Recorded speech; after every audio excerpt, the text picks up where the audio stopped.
જય શ્રી કૃષ્ણ મિત્રો। આજે આપણે મોહનથાળ બનાવીએ એના માટે આપણે અડધો કિલો ચણાનો લોટ લીધો, જે આપણે ચારી લીધો છે। હવે એમાં મોણ નાખવા માટે આપણે આટલું દૂધ લીધું છે અને એમાં નાખશું આપણે 2 ચમચા જેટલું ઘી।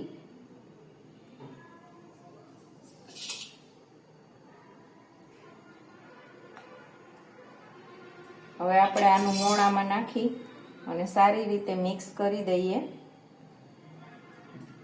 અને 10 મિનિટ આપણે એને એમ જ રહેવા દેશું।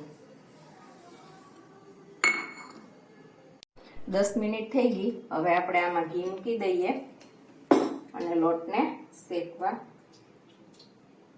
માંડીએ।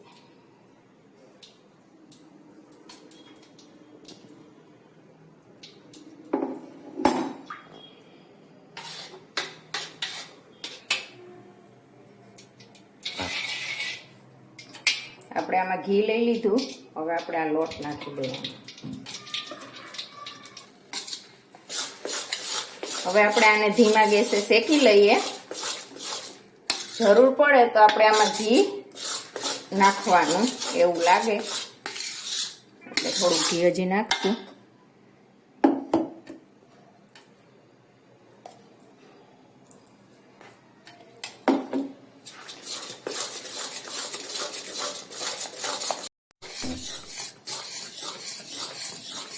હવે આપણો લોટ શેકાઈ ગયો, જો મરૂન થઈ ગયો એકદમ।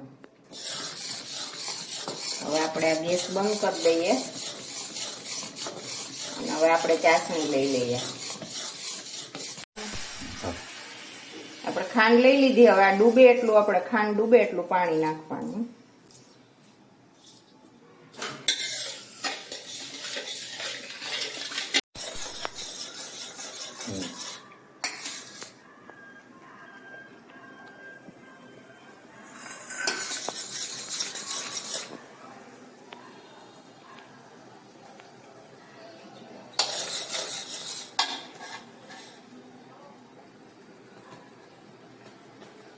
આપણી ચાસણી આવી ગઈ, જો આવી રીતના તાર થાય। હવે આ લોટ મિક્સ કરી દઈશું ચાસણીમાં। ચાસણીમાં આપણે થોડો કલર નાખી દઈએ।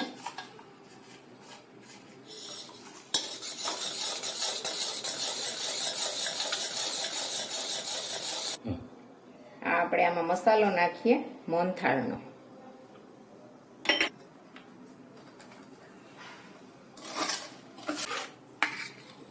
હવે આપણે આની અંદર મિક્સ કરી દીધું છે લોટ અને ચાસણી બંને।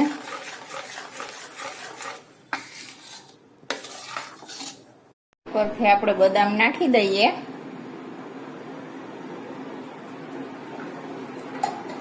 આપણો મોહનથાળ તૈયાર છે। આવો બધાય ખાવા, તમે પણ બનાવજો, બહુ સરસ બનશે।